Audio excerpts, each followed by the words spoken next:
Hello guys, welcome to my channel Mystery Recap. Today I am going to explain 2021 comedy drama movie called Silent Night. This movie tells about a married couple, Simon and Nell, who will celebrate Christmas with their family and friends. But this Christmas celebration will not only bring laughter and joy, but also disaster and death. The movie opens with Nell, who is getting ready for Christmas tonight. Nell and Simon, her husband, invite their old school friends over to their house for a Christmas party together. They are Alex, Bella, Tony, Sandra, and James. Tony and Sandra brought their daughter Kitty, while James brought his partner Sophie. While they were on their way, Nell and Simon seemed busy preparing everything at home. While Nell was busy arranging this and that, Simon was busy shooing away the chickens from their yard. Their first child, named Art, was seen helping to cut vegetables. Unfortunately, his finger was sliced because Art was shocked by the noise made by one of the chickens being chased by his father jumping, which then hit the window. Art was angry and cursed. Then he called his mother, who was still in a hurry, went downstairs and immediately gave first aid by cleaning Art's incision and then treating it. Simon then comes in and told them that one of their chickens named Belinda did not want to leave the yard. Nell and her family, including her friends who will come, are well aware that this Christmas will be their last Christmas. Tomorrow, according to predictions, will be their turn to face a disaster that is ready to sweep the earth and its inhabitants. But instead of being sad and anxious because death was near, they all decided to make the best of the remaining time they had by doing fun things. They don't have much time left because their friends will be arriving soon. So Simon and Nell speed up their work. Then Simon ordered his twin sons, namely Thomas and Hardy, who had been playing PlayStation, to take a bath immediately. Simon asked them not to be busy playing gadgets themselves. And the most important thing is to ask them to give in to Kitty, because Kitty is a pretty naughty and mischievous child. Long live Kitty, and her parents got there first. Kitty immediately came in and gave her flowers, which she said Sandra had taken from a neighbor's house. This is where Kitty's character is really mischievous. To make matters worse, Kitty called her mother by her name. Kitty also collects a sticky toffee pudding that her mother said Nell would prepare. But unfortunately, Nell forget. Sandra, who had just entered and showed off her new outfit, immediately called Tony and told him to pick up sticky toffee pudding at a nearby supermarket. Now it's Alex and Bella's turn to come to Nell's house. Bella asked Nell, "Is Kitty coming too?" and jokes about Sandra and Tony, who should have finished Kitty earlier. On the other hand, Kitty, who had been busy looking for Art earlier, suddenly entered the bathroom and saw Thomas and Hardy there. They shoo him away, but Kitty insists on watching Thomas and Hardy bath. Suddenly Art came and told Kitty to be quiet while getting angry, like the behavior of naughty children in general. Kitty complained to her mother. Feeling annoyed that Kitty was treated like that, Sandra asked Art to apologize, but Art did not accept it and went back to complaining to his mother. But unfortunately, Art was not supported by his mother. Instead, Art was forced to apologize to Kitty. Outside the house, it turns out that James and Sophie had arrived. They were the last people to reach Nell's house. They also teased Sophie that she was too young for James, and also about Sophie being anorexic. But before Sophie realized this, Sandra immediately hugged James firmly, calling him Prince Charming. The situation made the atmosphere a little awkward, especially for Sophie. But Nell managed to overcome the tension by bringing them all inside. After a while, Tony and Simon come home with sticky toffee pudding for Kitty. They were greeted by Sandra, who also told her that James and Sophie were having an argument in the kitchen over a travel matter. Sophie questioned James' reasons for hiding something from his friends. James also said he would not tell his friends because tomorrow would be hard enough for them. Plus, his friends did not necessarily understand either. Long story short, they were preparing for dinner. Before starting dinner, Simon was asked to lead the prayer. Nell was also very grateful for having very good friends and also grateful for all the achievements to date. After that, dinner started. While eating, they talked about the Queen of England. While joking, Tony said, "If the Queen might be hiding in a bunker full of dog food." Art debunks that theory as the Queen looked sad during her televised speech this morning. Kitty also joins in the argument that the Queen is old and too content to live in the world, so it does not matter even if she dies. Hearing this, Sophie did not accept it. She thought it was wrong if in this situation people could die just because they were old. Sophie also added that parents should teach their children to respect older people more. This made the dinner atmosphere a little tense. Alex tries to diffuse the tension by saying that maybe Kitty does not mean it. But Sandra attacks Alex instead, saying that she won't understand because she is not a parent. Not wanting this to drag on, Tony asked Sandra to stop, but Sophie was still rambling on. She kept questioning why the kids could think that way. The argument only stopped after Nell asked them not to fight. Even so, Tony and Sandra wonder why Sophie is so sensitive about this. James said that it happened because just yesterday Sophie had a bad day, even though Simon forbade her. Sophie still told about the terrible events related to this disaster. Sophie told about her family who first faced this poison gas storm disaster. Before Sophie spoke further, Simon interrupted and immediately changed the subject because it was clear that horror was not something they deserved to hear.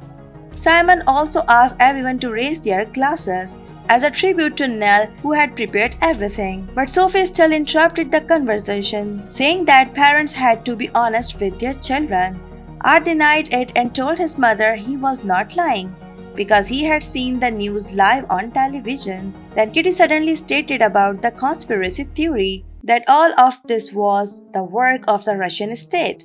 But Art denied it and said that all of this was pure anger from the earth, which was spewing all the garbage that humans threw into the form of a toxic disaster. Kitty still insists on the conspiracy she believes in, but she does not think that's too bad either, because at least the British government had a better solution. The debate continued because Art started talking about morals. He believed that what the government was doing to deal with his disaster was not a plan, but the disaster itself. Long story short, dinner was over. In his room, Art reviewed again the impact of the poison gas disaster that swept the earth through the government website.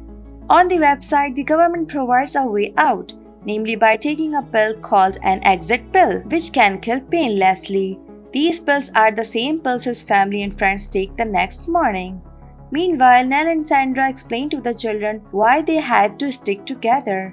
Sophie, who was listening from behind, could not stand all this reality, then left. Silently, it seems that Art is crying. Then we seen grown men talking about these pills in the glass house.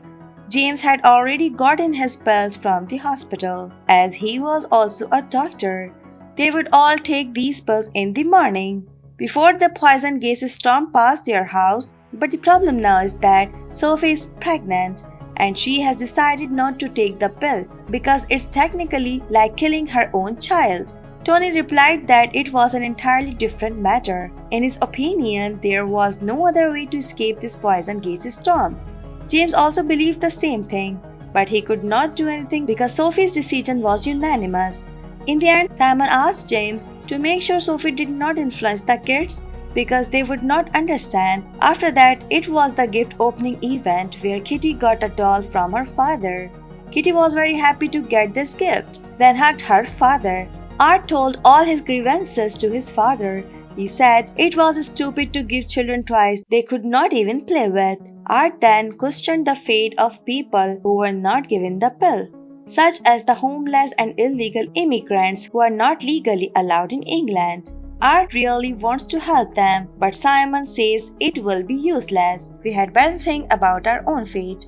After that, they all had fun by setting off fireworks. Then continued with the adults who were nostalgic for their old school days. Sandra remembers that she used to love James, and surprisingly James also admits that he loves Sandra too. Everything changed when Sandra finally chose Tony, where James was overcome by jealousy that made him hate Sandra, then hate himself. Tony was really confused hearing this and started to challenge James by calling him a loser. But the situation was managed by Bella, which reminds us that everyone makes mistakes, including Tony and Bella themselves, who apparently used to have sex when they were still in school. Of course, this confession took the whole room by surprise, except this time Nell and Simon burst out laughing because this was not something they thought had ever happened. After a nostalgic moment, they hugged each other. Meanwhile, Art was watching a poison gas storm. which was marked by the appearance of a medium-sized tornado that also carried poison gas. Sophie suddenly opened the door and asked permission to enter. Art told her about this and said that he could not stand all this anymore.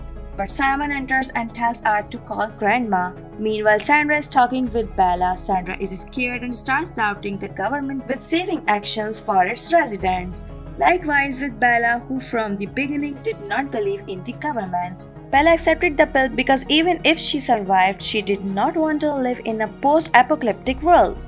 On the other hand, the Nell family makes a video call with their grandmother. In the midst of warm conversation, suddenly the vibration from the storm began to be felt by Grandma. Realizing that her death was near, the grandmother, who was also Nell's mother, said goodbye to Nell and Simon. When the storm was in front of her eyes, Nell's mother immediately took the pill, and not long after the storm hit her house. Nell was devastated by the fact that her mother had died alone, with no one by her side. While Simon calmed his wife, they also had to ensure that this incident would not affect their children's mentality.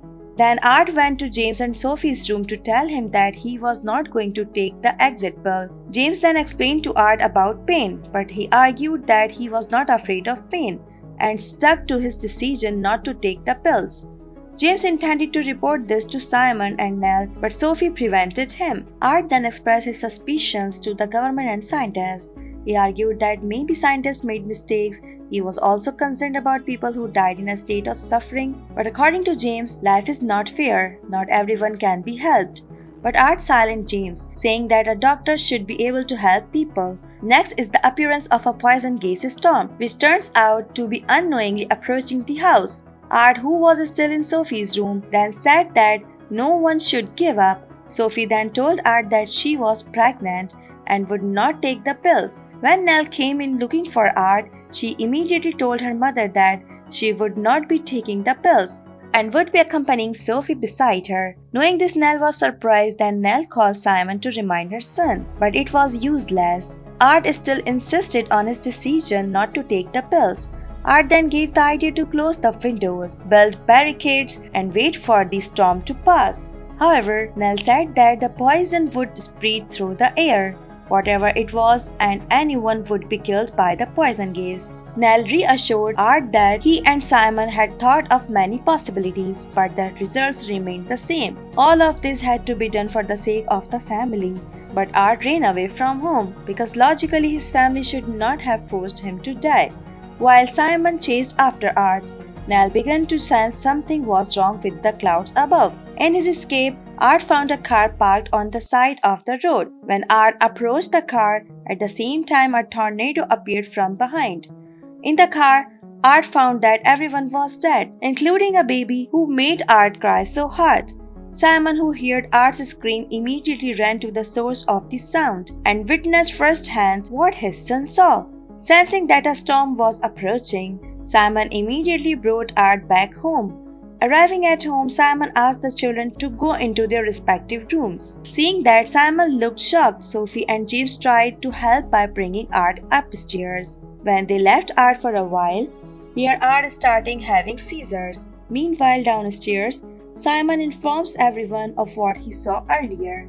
This gave the conclusion that it turned out that the storm had come faster than the initial estimate.